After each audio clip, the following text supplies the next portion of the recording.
His mother, the princess of the Hyuga family, Genkin Genkai, with her Hakugan abilities, a new age heroine that has managed to shake the world of Juken with her powers.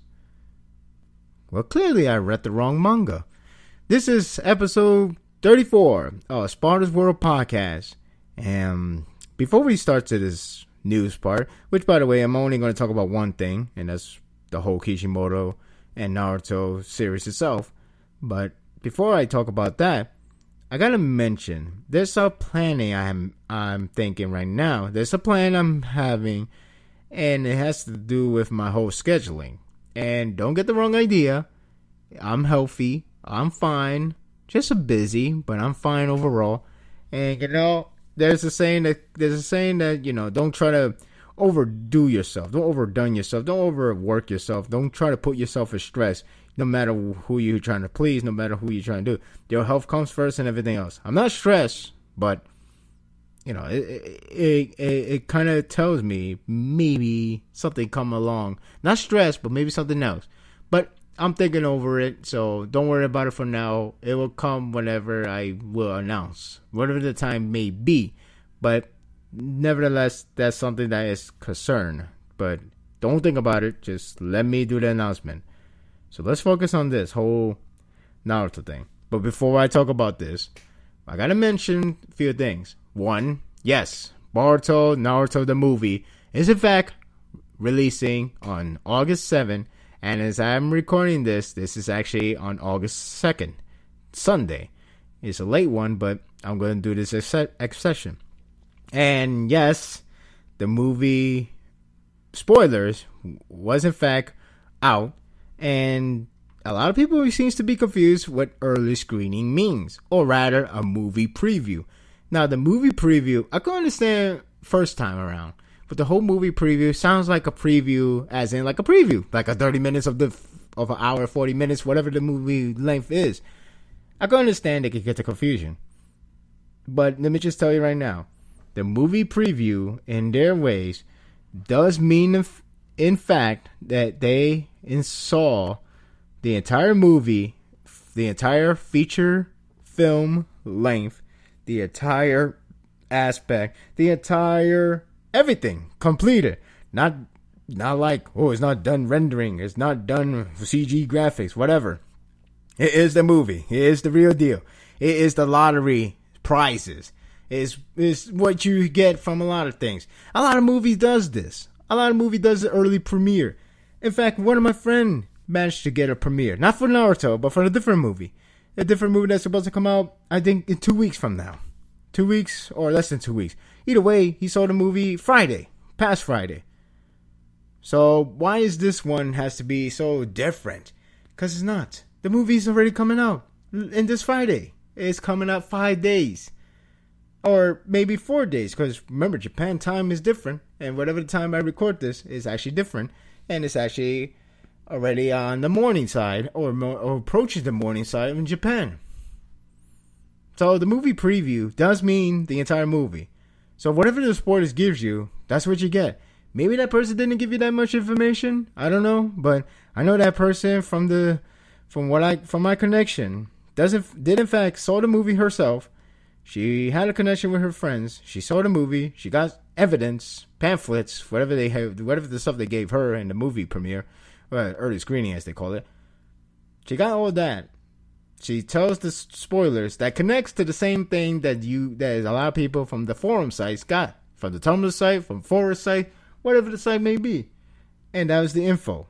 And it seems like what it is. It focused more actions.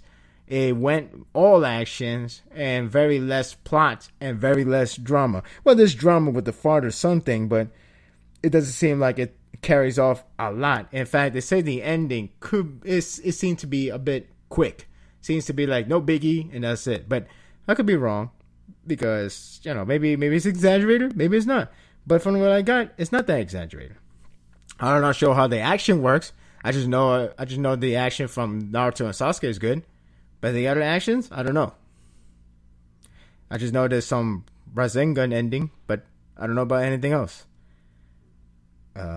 I don't want to go over the spoilers, but because, I'm not going to talk about that. I already did that in the last one. And I'm not going to go too in-depth again because, with the in-depth, I don't want to ruin everything. You get the idea this movie is what it is. But anyway, I'm not talking about the movie. I want to talk about one thing, and that's what Kishimoto said. And in one of the premiere early screening, which was on a Tuesday, I believe. There was two of them. The Tuesday one, he made a talk. He had this one question that was asked by one of the voice actor. I believe it was the Boruto voice actor. I think it was a he or she, asked, would it be in more movies? Would it be a sequel? And Kishimoto finally confirmed, once again, and this time for real, finalized, it's not possible. It's impossible. It can't be done. He wants to rest. He's going to rest, and that's it. No more sequel. No more Naruto. And pretty much, Naruto the movie, is in fact the last thing that we're going to see that's Naruto related. And, time has to move on, guys. If one series ends, another one comes in, another things move on, we explore new series. There's no really one series, if it's your favorite, it's sad for you that it's ending, but it's not the world end. It just has to end. I know Dragon Ball Z came back, but it's just way too popular. I mean, over dominance popular. Like, it could come back and nobody really... Okay, people would care about quality and everything else. People would be like, oh, you know what I mean. Same thing for Naruto. It's happening with Naruto since... For me, it happened for like 4 years ago. Or 5 years. I lost track. Whatever the arc is. But that's what happened to me. And granted, I still care for some parts, but it was just killing me over and over. If you hear my Bleach review, in a way, I'm kind of suffering the same thing. Different situation, different circumstances, but I'm suffering from that. With all due respect, Bleach, it felt like it could have been so more. But anyway, we're going back to Naruto. What I'm saying is, even if you like the series, fine, but you gotta let things end. You gotta move on. If you quit anime and manga, that's a shame, but I guess I have to respect your decision. But it won't come back. Will it come back? You know what? It will come back. Maybe not, but not a new series. Just like, 20th anniversary of Naruto. Look at the new movie. And you know what? I think if he's gonna make a new movie, it might not be with Boruto, because Kishimoto confirmed that he's only using Boruto as a story plot device in order for Naruto to act as a father. So this new generation are more for the lesson of a family and child, a parents and child bondage. It was not meant to be like, it's going to be a brand new series. It's going to be a lot of things, new twists, new enemies, new style. It's nothing like that. That's not his goal. His goal was to make it into a storyline between parents and a child. Or children, whatever the case may be. But point is, that's his story. That's the reason why this even happened in the first place.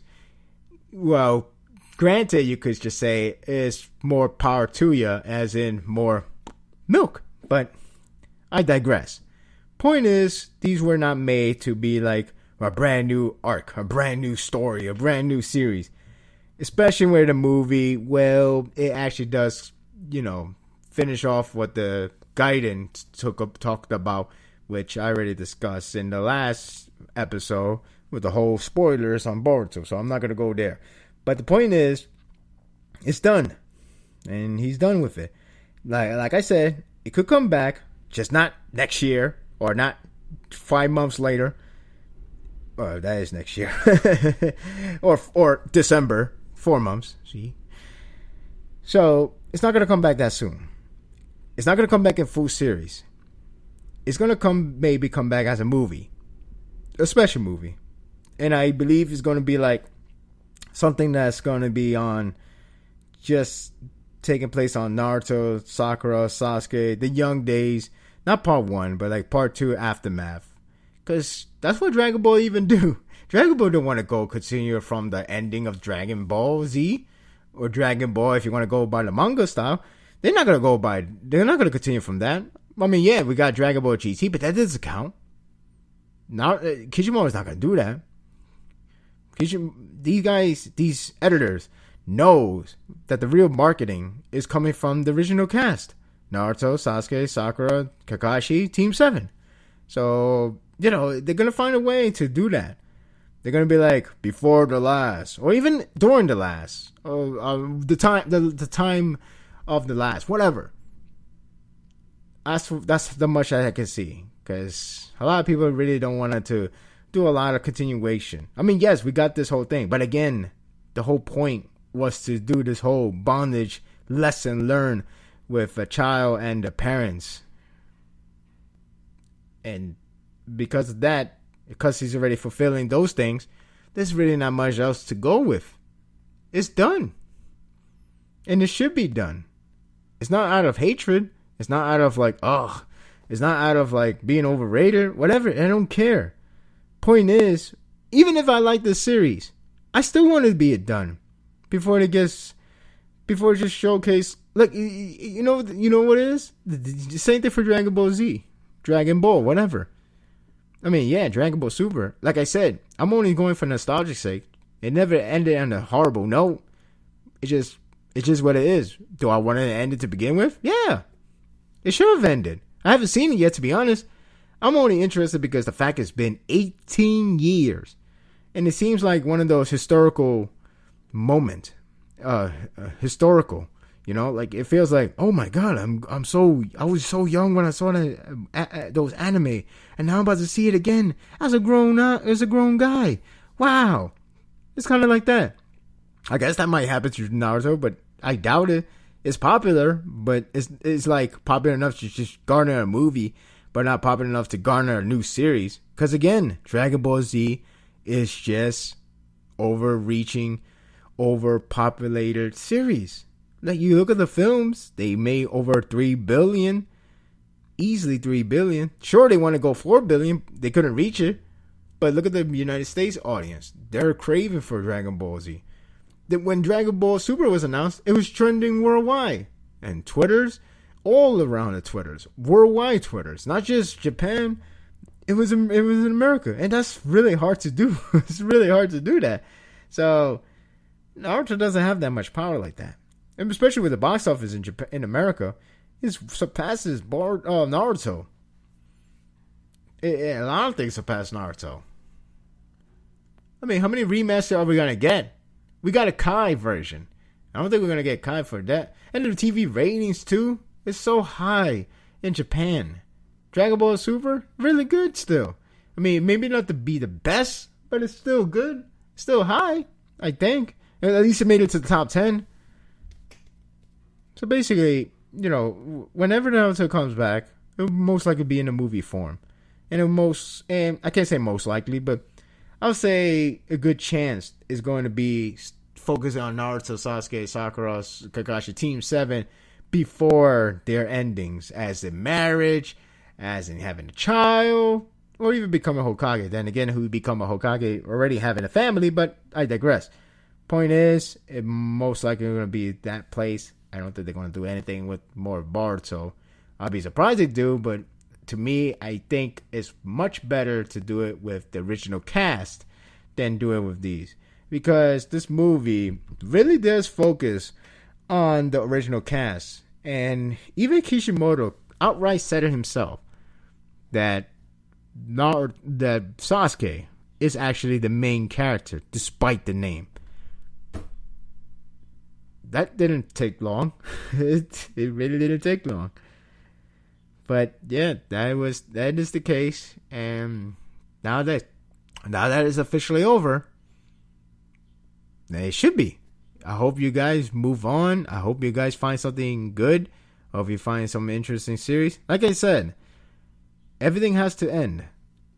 I mean, I remember people were craving more Full Metal Alchemist. What she did? Move on to Silver Spoon, because she is done. What the game developer do?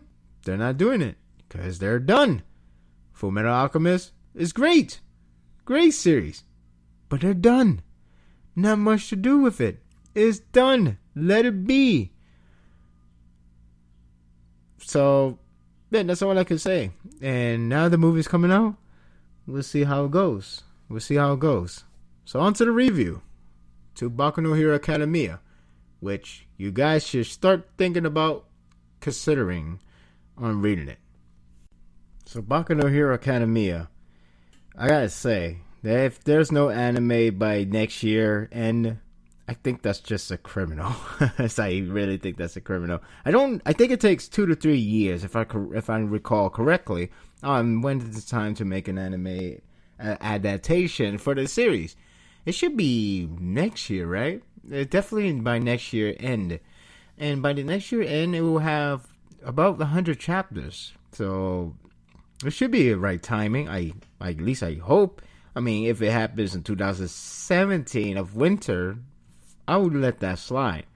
But this series is finally getting to the point that maybe, just maybe, is really showing what it can really do. And you get that a lot from the last arc. Don't get me wrong. It was pretty enjoyable overall. I guess you just need that mark, that benchmark, that could say like, holy crap, this is awesome. And to me, it seems like this is the case. And I believe that even if they don't defeat Stein, the hero killer, if they don't defeat him, whatever, it's just the way how the action takes place, the way how it's being handled, especially with Deku being a smart guy rather than the usual shonen trope that you always get from the whole being a total idiot, but somehow managed to outsmart them because it just happened to be the case with the knowledge of never giving up or whatever. And Deku does have some of that trait, not the dumb part, but more of a never giving up idea. But it's done in more of a related note. It's a little bit more realistic style, which I gotta appreciate this one more so than a lot of other series when it comes to battle shonen manga. So in here, I like how he managed to figure out how, like, he gives like set piece the ideas what could be the case of what Stein powers his core must be, how it functions. And it was really nice to see how he can jot down the ideas of approach, and then he get the answer, and Stein pretty much explained how it works. And not only that, this chapter also ended with a nice note coming from a guy who doesn't understand what it meant to be a hero, or really confused about it because of the whole family situation he was put in. The whole Escanor. I keep calling Escanor. Endeavor. Sorry. Endeavor and his mother. He managed to bury the hatchet with his mom. Father, not yet, but he does have a different. He does see a different way, and it makes sense. And it's kind of funny to see how much different this Endeavor can be when it comes to on duty as a hero and off duty as a person. And this whole thing is helping Aiden, which pretty much tells you this arc is more of Aiden, even though in this arc is actually more for all these guys with Deku, Shoto, or I should call it Todoroki, but maybe I call it Shoto for now because that is his hero name, and Ida is supposed to be a hero named Tenya who wants to be Ingrium by defeating Hero Killer. So let me just gonna go down with the hero names for this point. But again, this chapter, well, actually I didn't even say it, but this chapter was pretty good. I really enjoyed this one. I really liked the whole development being shown from Shoto as well as Tenya. More and more he's gradually developing himself because he is so hell bent to beat Stein on his own, let alone kill him on his own just for the adventure's sake. But now this case is way more different, and it's more of a showcase of how our hero works and how everybody is doing the best they can and showing their actual hero qualities, such as protecting the other heroes and then backing them up, and really not trying to find a way to kill the guy, but rather to stall the time or anything that makes it get them more help along the way, rather than like try to be a naive and think you can actually defeat them if you just work together or whatever. Sometimes it doesn't go the way you want it to happen. So, I really enjoyed this chapter. I really like Shoto's development, and 10 years developing more and more. And of course, Deku is showcasing how much he has progress using his quirk, no longer being like one flick is a huge power wave. Now it's more like using the whole entire body in order to be like the next runner of All Might. So anyway, let's get from the beginning.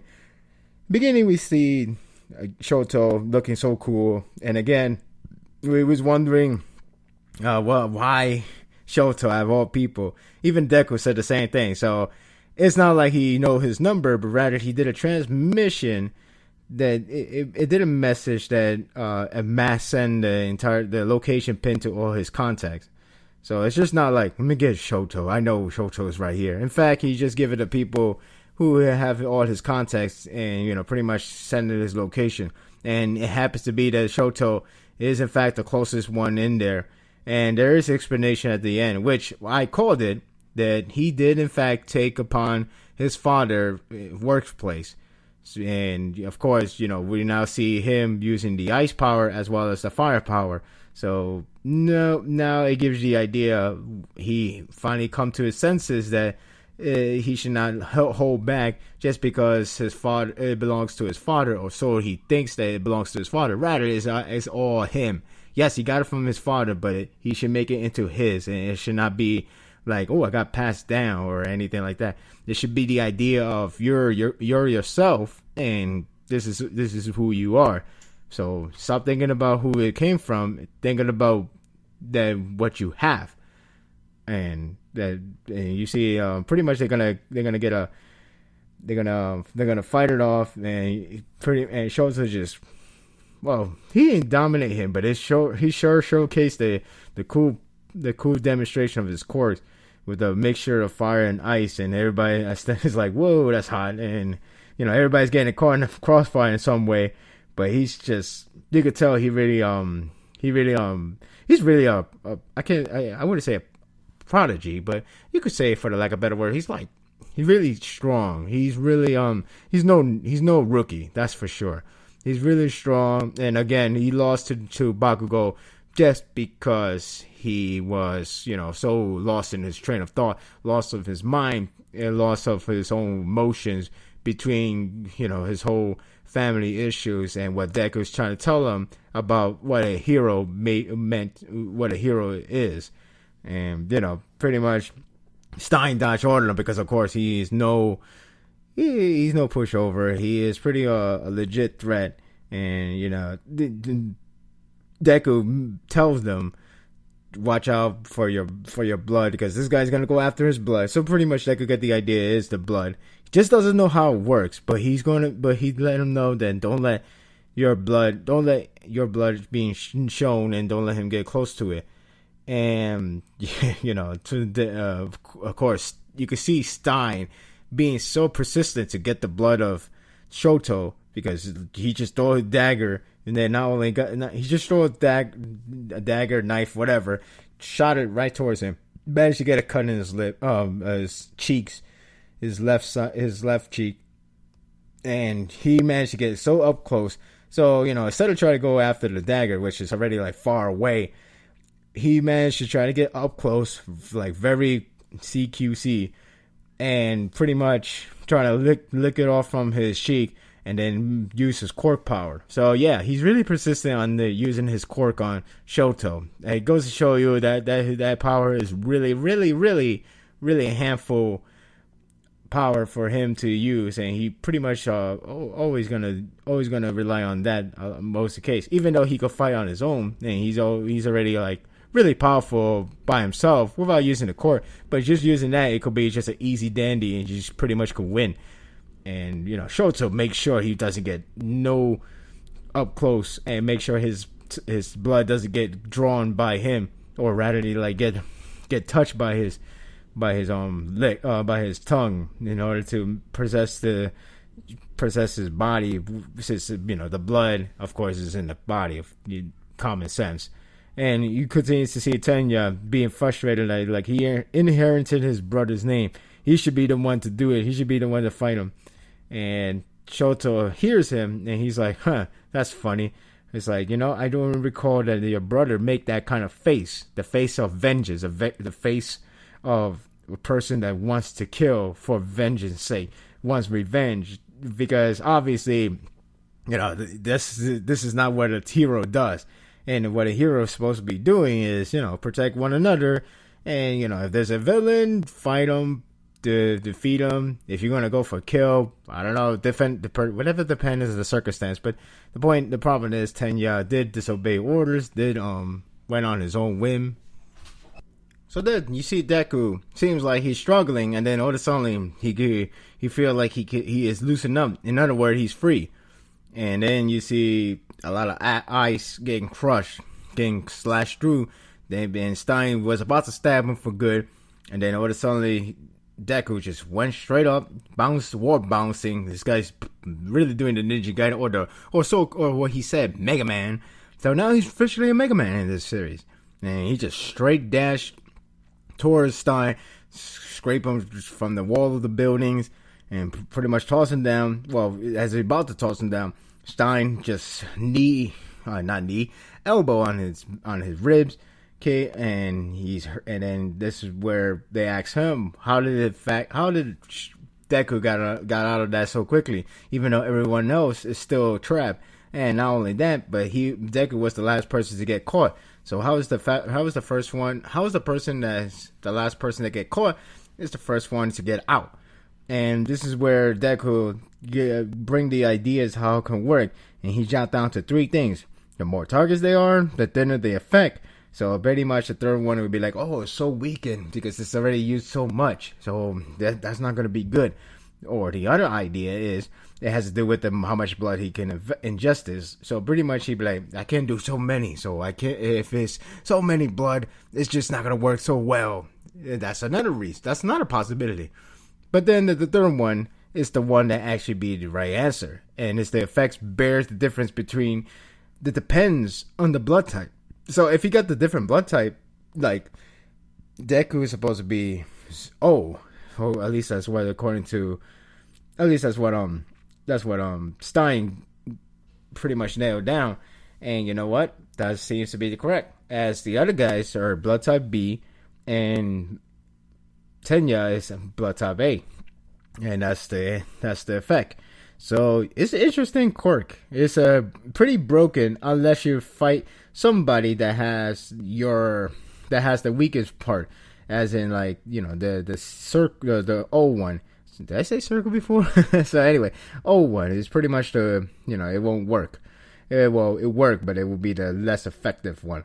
So that's interesting to say, and it's pretty lucky of him to do that. But it's a pretty cool quirk in terms of villain wise. Then that's where Deku and Shoto decide to work together, so they could stop him, and not only that, protect the heroes that are down, which should be the logic thing for every hero to do. Protection, protect them, and of course if they can't defeat them, which most likely really can't. Because right now Shoto is kind of losing a lot of blood, so he's gonna get weakened. So the best idea is to get support, which they should be coming on. It should be on the way, hopefully, because if maybe Deku has a contact with other heroes that's pretty much a legit heroes rather than in progress, the academia as they want to say it. But yeah, that's what they're gonna do.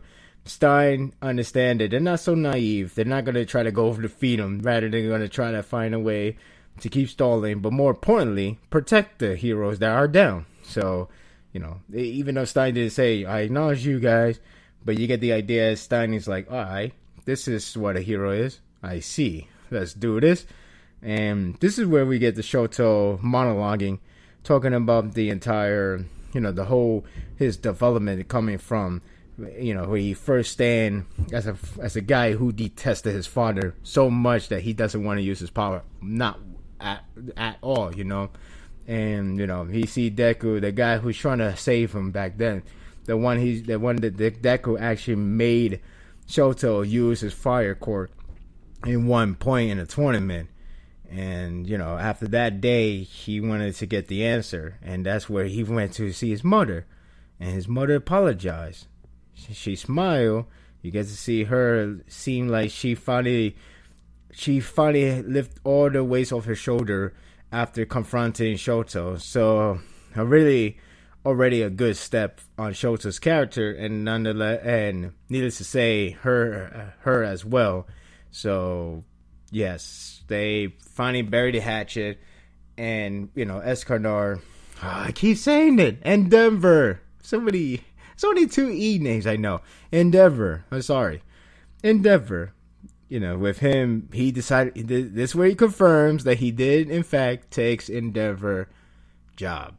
So he did take his workplace, and it's strange at one point because he hates Endeavor. He hates him. He thinks he's a piece of shit, as the translation would like to say. And the fact that he's number 2 is something that he doesn't understand. He's a horrible guy, at least for his experience. He's a horrible guy, and yet he's number 2. It's like how a bad person could be number 2. So in a strange way, we get to see him being a different kind of guy in some form of way, or being more of a hero guy. When you see his like his dialogue sounding like a hero, what a hero should be doing. Be organized, be smart, be crafted, and don't think like oh yeah, out of here, get out of here, and do this stuff like that. He's thought of a plot. He thought of an idea before everybody go to their missions. So he knows that he's a really piece of crap, but he can't help but acknowledge that what he sees is enough reason to say why he's called number 2. So he thought it would be so simple, but it's really But the thing is, he's just so blinded. Again, his hatred for his father was so overpowering him to not use that core. And that one sentence that came from Deku, that it's your power. That's all it takes. And, maybe if you were to take that sentence alone and you never saw whatever development happened, or if the development was too short, I would say this part was a little bit too fast and too easy. But the way, if you remember going back to the battle, it's actually more sense, and it made more sense for him not to get the resolution in that tournament, or let alone that battle itself. So him going back to his mother, buried the hatchet, and then he goes to his father. You can't really say he buried the hatchet, but he starts to see what a hero does. Even though as a person he's horrible, but as a hero, it's pretty much a different story.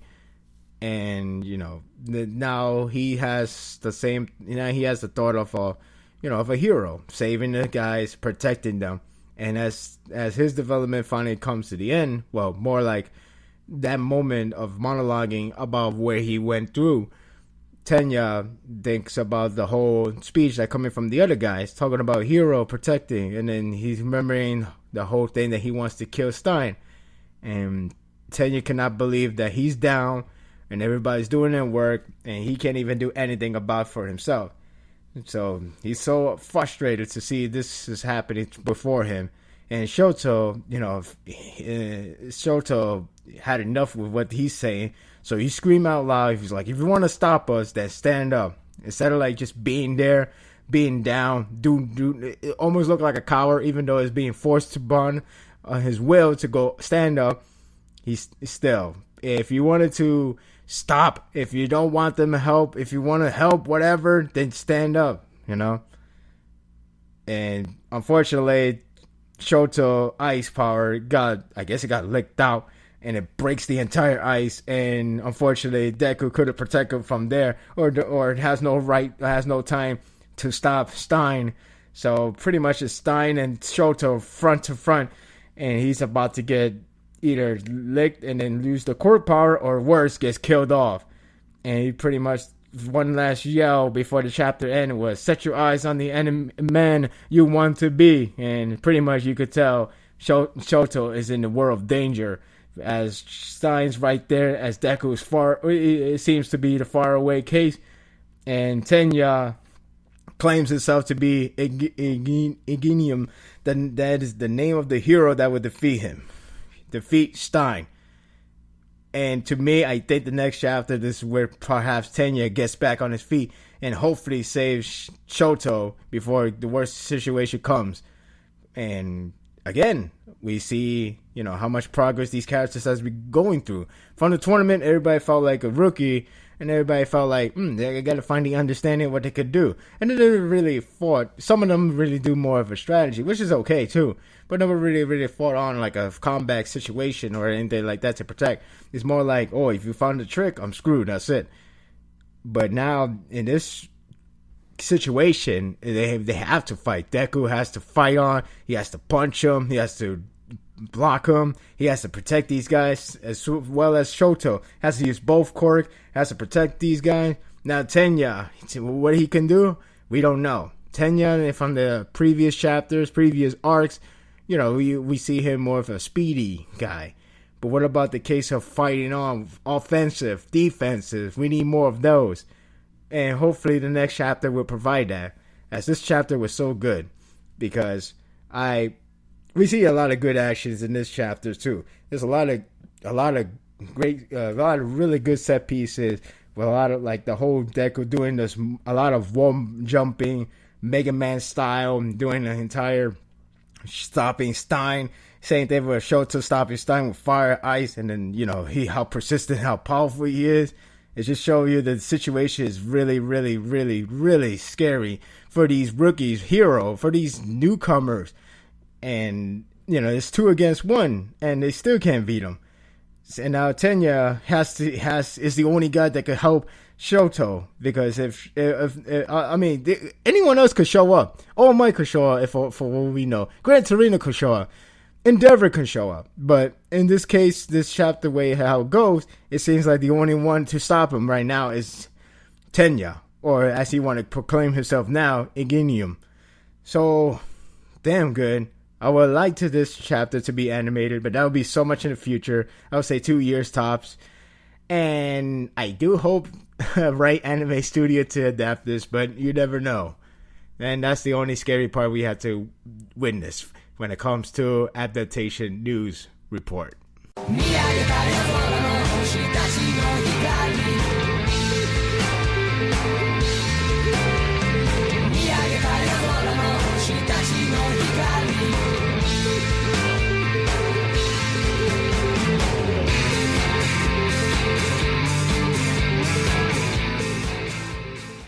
Let's talk about Bleach, because in the end, there's really not much to say with this chapter.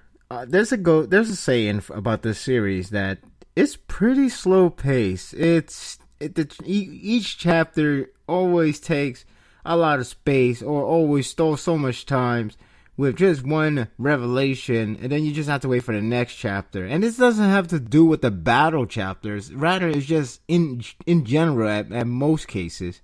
And this chapter is no exception. While the one aspect about Pernita being interesting and all, it's just, that's all we really got. And, we just have Muri being such a fascinated by it. It's just that you really could just do it under like 8 pages or less.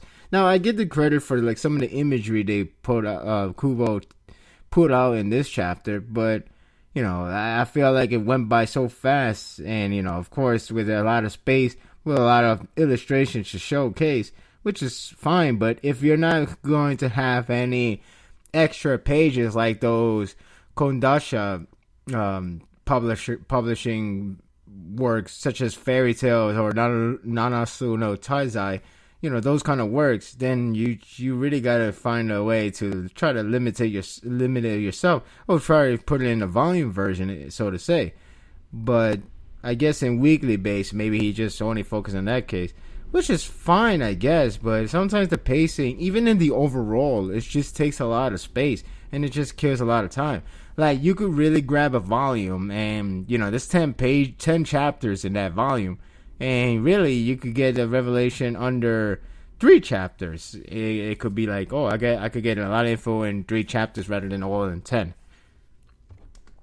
So, what does that say? I don't know. It's just, I just wish it was a faster pace, and I just wish it didn't, didn't take away the interest of this whole arc. I mean, this arc is not so bad, but the pacing issue still goes on and on. So pretty much the much I could say is you get the whole, you get the continuation for what just happened to Pernita, and he's pretty much explained why he stabbed. More of a reason behind of the whole how this whole power works, and you just see Pernita just like struggling, and then of course he mentioned about the noble sacrifices, Kenpachi being that case, and and he's just so fascinated. He just want to do he's so fascinated to try to do experiment on Pernita. That is until it just rips off apart and it becomes a giant hand, which took the entire page. And yeah, pretty much you get the idea that our new battle is a master hand.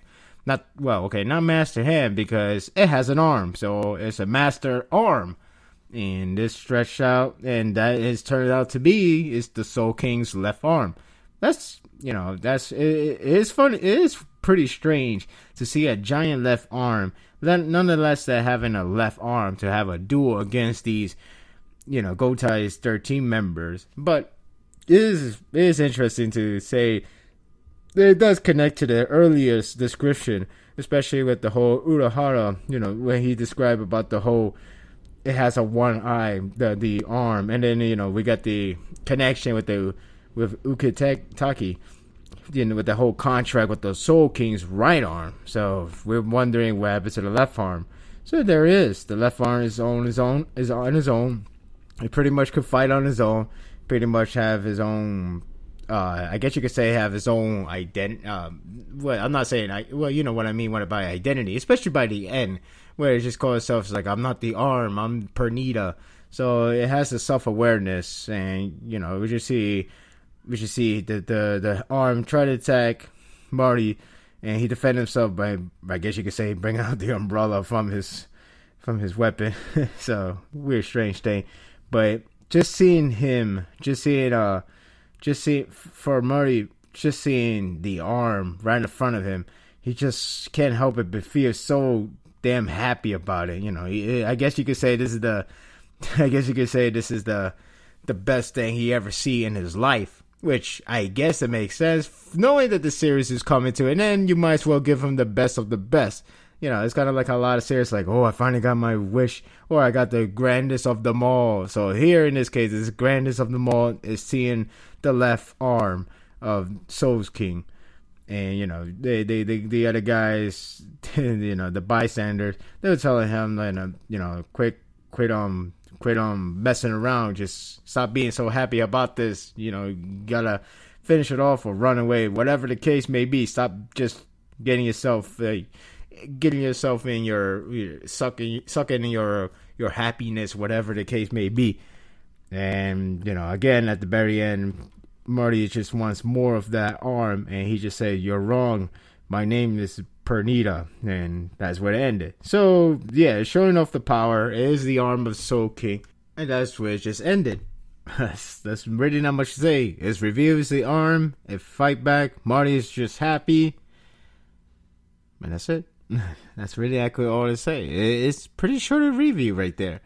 I mean, yeah, again, it's interesting that we see an arm. Kind of funny to see an arm about to fight a Shinigami, no less, but it's there, it's revealed, and we're supposed to get this fight going on, and maybe he would do a lot of experiment on it, but it's really taking a lot of times of the series, and it kind of sucks to see Kenpachi out of the way, unless he come back and just fight back, but it seems like to be his battle only, or the other guys could step in.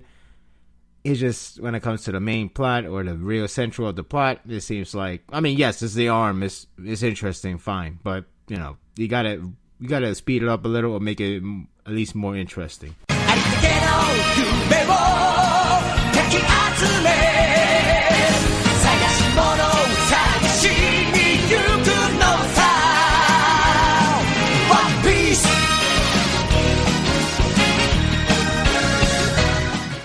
We finally got One Piece. We got One Piece again, everybody. Yay! It was only a 1 week break. But seriously, this one was a pretty good chapter. And really, the last part of the chapter, the last third of the chapter, is what really made this a pretty good one. And damn, I really didn't think it was going to happen this soon. Or rather, right now. Because I can't say this soon. Look, we're in 795. Chapter 795. And from what I heard, I think we're in 70% of the series completed. I heard about that somewhere. Don't quote me on that one, to be honest. It was from an interview, they said. I don't know. I'm only saying that from what I heard, it was only going for is up to 70% completed. But I could be wrong. That could be wrong.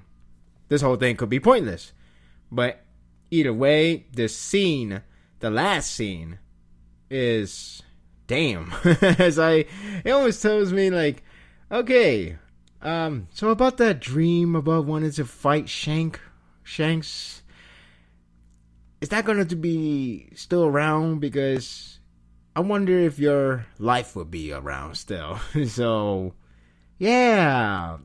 But seriously, the last part of the chapter is what really has made it so good. And it's really nice to see a Straw Hat crew that aren't Luffy, Zoro, Robin, Frankie. Is that it? Yeah, I think that's it. Or maybe I've got who I'm missing. You gotta let me remember. I say everybody that we usually see. Oh, Usopp and Usopp. They're not in this chapter, but the other rests are. Which, by the way, from what I heard, it's been over a year that we haven't seen them. I don't know if that's really true, but if it is, damn, how we managed to stay with this series or this arc, I mean, without having Nami, Brook, Choppa, and Sanji for this long time? It's crazy. I didn't even notice that.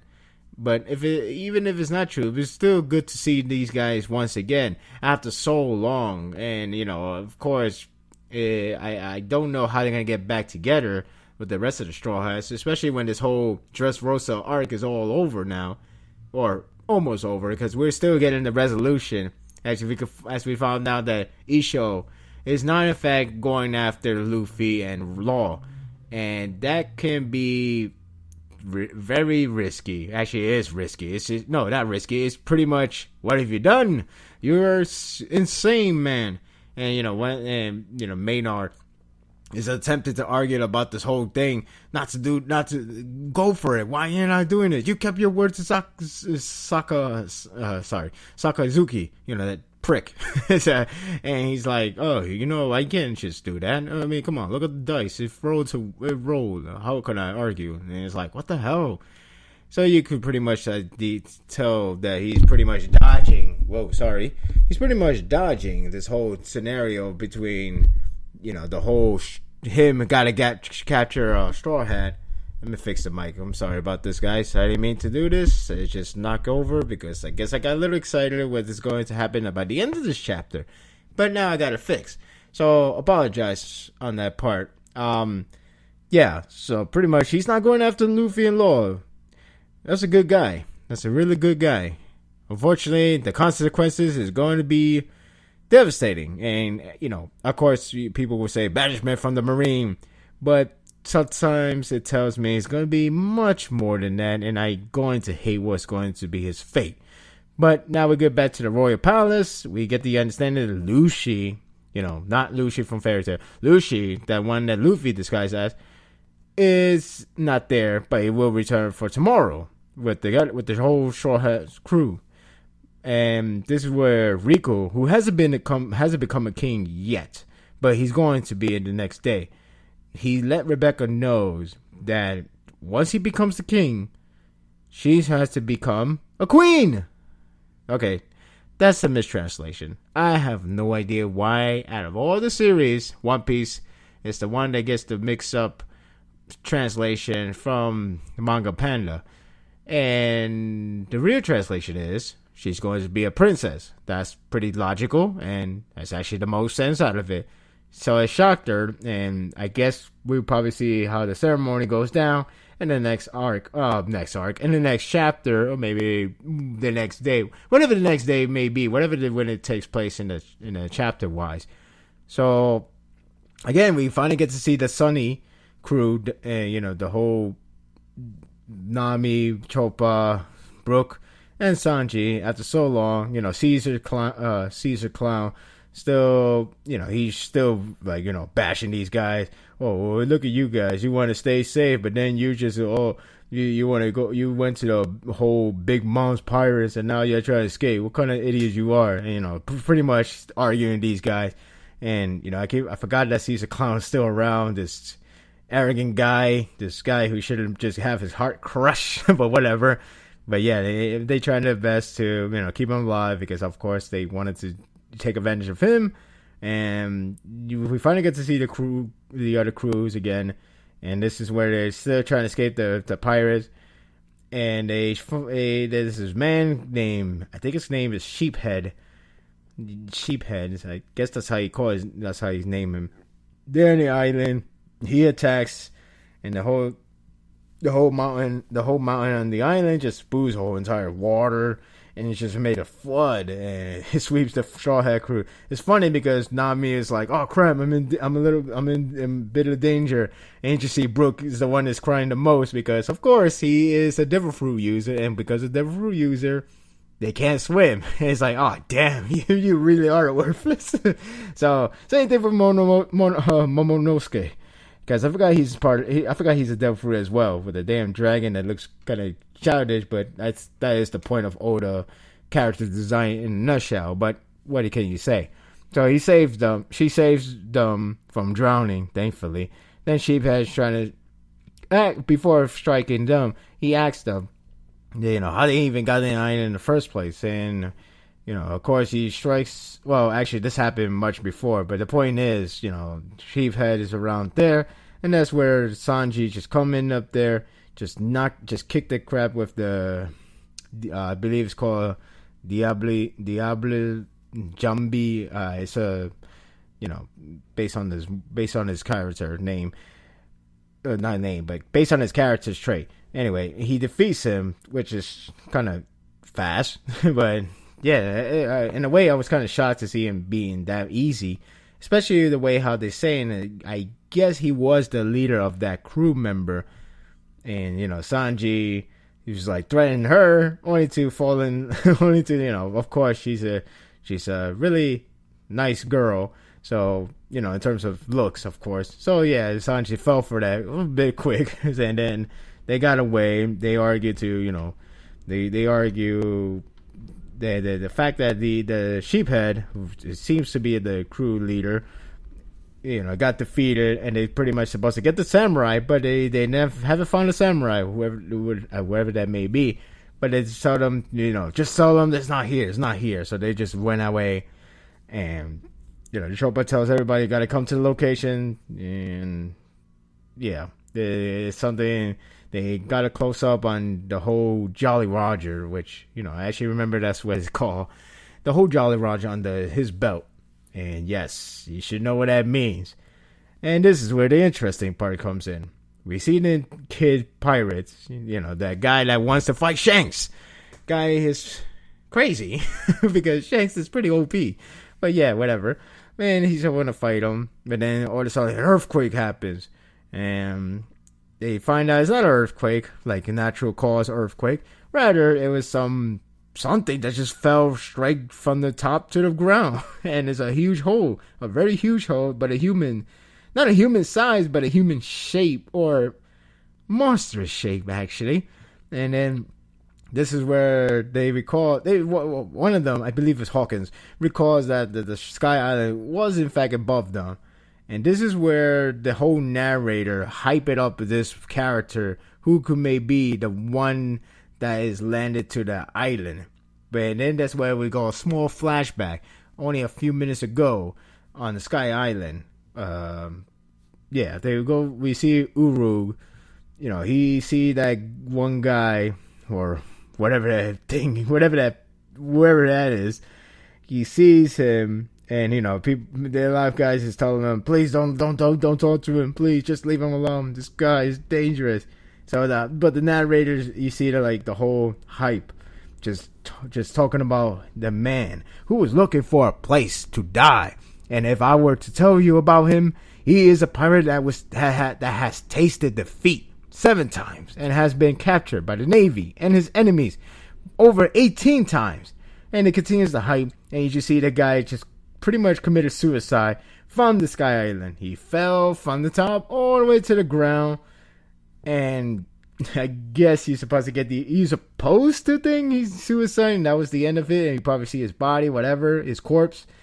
But that's not really the case. As the narrator continues to hype, it caused an explosion. And because he talks about how he's trying to die. But the only problem is nobody could kill this man. And it just seems like the worst thing has finally happened to these guys or anyone in the future reference, as himself is the man that is considered the strongest of them all, as they hype it up since the time they introduced the whole concept of the 4 Yonko, the whole hype, the strongest of them all, and that is Kaido. And I believe they call him the Kaido of the Beasts, if I recall correctly. And yeah, these 3 guys sees him. I guess their dream is over. Granted, they might not fight him. Granted, they might not get killed by Kaido. Whatever happens, I don't know. But if Kaido really does kill them, don't be surprised, because it's Kaido. It's freaking Kaido. So you always swear. But yeah, and he's incredibly pissed off. Not only he could freaking die, he's still alive to witness this disgrace by Joker, Don Flamingo, for the fact that he lost, and now he is pissed off beyond belief that he's going to have the outright war that he's going to take upon himself against everybody, that he's going to consider, as he say, the biggest war of the centuries, and that's where it ends. And it begs the question, what is the next arc going to be about? What is the next thing is going to happen? Is these guys are going to be alive to fight Shanks? I don't even know what's going to happen now. I have no clue. But that whole Kaido thing was pretty damn cool. The way how you hype it up. The design of him is very One Piece-like, that it actually works so well. And he has that really intimidation look. He's really large. It kind of makes you question if he's, one of those types. Because especially with the whole beast thing, but maybe it's just the thing. But then again, you got Whitebeard, but Whitebeard was a huge guy. So this Kaido guy is like a huge guy with horns, and supposedly he can never die. He's just that godly. He's the strongest. He says to be the strongest of them all, the strongest pirate, whatever the case may be. He is the strongest. And I don't even know what's the next arc is going to be about. I'm definitely looking forward to what's going to be next. Supposedly, if it's true about 70%, we still got some more ways to go with the rest of the 30%, and it should be exciting to see what's the next unfold. Now Kaido is in the picture. And that will do it for today's episode. Hope you guys enjoyed this one, and I got two new pages in my Tumblr blog. I have sub-blogs now, as they call it, or secondary blogs, and they are, for one, anime reviews, and the other one is the manga reviews. There's nothing in there but the facts. At least the anime one. I gotta work on the manga. It's a lot of work, but yeah, I am doing one review. It's gonna be posted up by Monday, and hopefully I do well as I believe to do. And because of all this, well, there's something I had to address, but that time will come whenever I'm really ready for it. So don't worry about it. I'm okay. I'm okay. And the movie's coming up, which should be interesting to see with the full thoughts and to find out what's missing from the information. But I already got a lot of it. But still, you never know. Maybe it's good to know more information on the whole entire movie. Needless to say, the movie is getting advertised beyond, perhaps beyond The Last. It seems like it's got crap load of sorry. It got a crap load of ads. They even I was following The Last and I remember getting ads, but not this magnitude. It's pretty crazy. But I think the hype now is the fact that this is the final movie. Yes, I know it could come back, but this could be the final thing.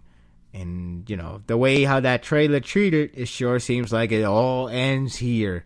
It may not end on the perfect note, because, with the Flash series, it wasn't that perfect note at all. But, at least it's going to end somewhere, and it's ending here. So, yeah, anyway, subscribe to this channel if you haven't already. Support and continue to spread everyone else. And I'll see you next time for more Sparda's World Podcast. Take care, everyone.